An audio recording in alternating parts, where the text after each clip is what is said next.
Bien, on va parler d'un sujet qui est pratiquement jamais abordé, mais c'est, puisqu'on est à Motzei Shavuot, Isru Chag. Qu'est-ce qui se passe le jour d'après le Yom Tov, le jour d'après la fête? Alors, il y a une demande dans Sukkot, dans même Héamoudbet, qui dit Amar Rabbi Yochanan Mekutai, dit Rabbi Yochanan Mekutai, Kol haose Isur Lechag, tout celui qui fait Isur Lechag, un des deux pshats c'est Isru Chag, le jour d'après, Rashi dit le jour d'après le Yom Tov, et il mange et il boit, donc il faut faire une sorte de repas de fête.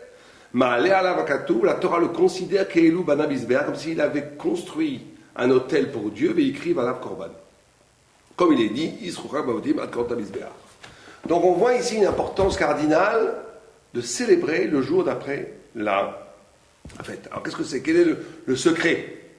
Le secret thoraïque qui se passe derrière cette exigence. Alors, on a déjà dit ça, vous savez que le Maharal explique que Shabbat, c'est par rapport à Olam Haba, l'absolu, le monde futur, le monde après la mort. Et que le Yom Tovim, c'est une anticipation du Mashiach, du Messie, du temps messianique. En d'autres termes, le Shabbat est une anticipation de ce que je vais vivre après la mort. C'est Me'ein, celui qui vit vraiment un Shabbat peut écouter la musique du paradis, on va dire. Celui qui vit vraiment un Yom Tov, les fêtes, il va anticiper qu'est-ce que sera la vie au temps du Messie. Et la notion de fête, de Messie, le Messie, c'est le but. C'est pour ça qu'on appelle les fêtes, ça s'appelle Regalim, du nom de Regel, c'est-à-dire des jambes. Les fêtes nous indiquent le but de l'être. Où va le monde? Le monde se dirige vers la lumière messianique.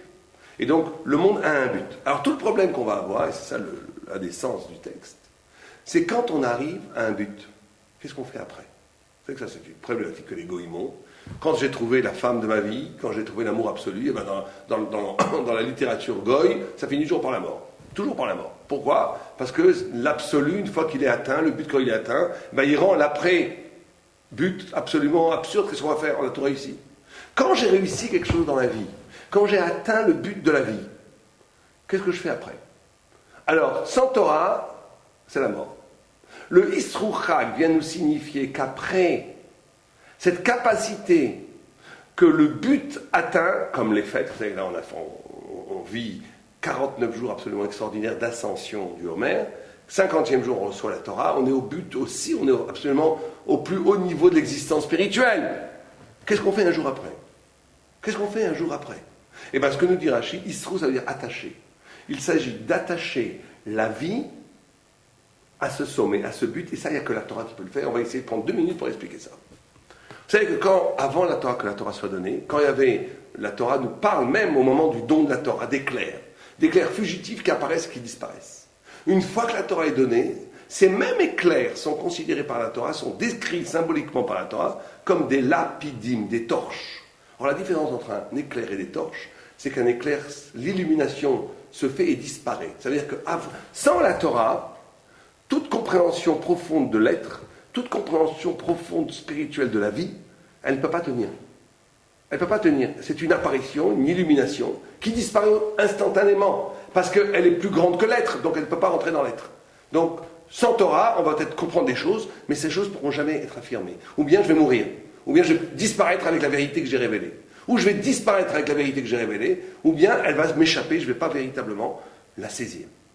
La Torah inaugure un rapport à l'absolu, à la vérité, à l'éternité, à l'immortalité, qui permet, tout en étant vivant, de se rattacher à des dimensions qui excèdent l'être. C'est ça la grande dimension de la Torah. Et c'est ce qui permet à la vie d'être elle-même intégrée dans l'éternité. Alors, ça veut dire quoi? Prenons par exemple le premier commandement. Ça, c'était assez extraordinaire. Le premier commandement de la Torah, c'est quoi? Enfin, le premier commandement des 10 commandements, des Asara Divrot, c'est Anochi Hachem, je suis Dieu, qui t'est sorti d'Égypte. C'est-à-dire que regardez ce qui se passe. La première révélation, on dit qu'Anochi Hachem, c'est toute la Torah. Alors le premier commandement, c'est toute la Torah qui est révélée. Anochi, c'est presque certains commentaires disent une phrase qu'on ne pourrait même pas dire si elle n'était pas écrite, que c'est Dieu lui-même qui s'est écrit dans la Torah et qui s'est livré. Anochi, moi, c'est comme si Dieu disait, je me suis transmis, je me suis donné à vous à travers la Torah. Or, la phrase continue que cette absolue, cette extraordinaire révélation qui est Anochi, qui est « Je suis ton Dieu », continue par qui t'es sorti d'Égypte. C'est-à-dire, qu'est-ce que l'on nous dit? On nous dit que l'expérience vital, existentiel, physique du peuple juif de sortir de l'Égypte va devenir lui-même de la Torah. C'est ça, vivre la Torah. Vivre la Torah, c'est d'être capable de traduire toute la vie en Torah. Et c'est ça le Yisrouchag. Le Yisrouchag, c'est qu'est-ce qu'on fait une fois qu'on a atteint l'absolu? Qu'est-ce qu'on fait une fois qu'il y a révélation? Qu'est-ce qu'on fait une fois qu'on a compris l'éternité, qu'on a compris l'essence même du secret de la vie?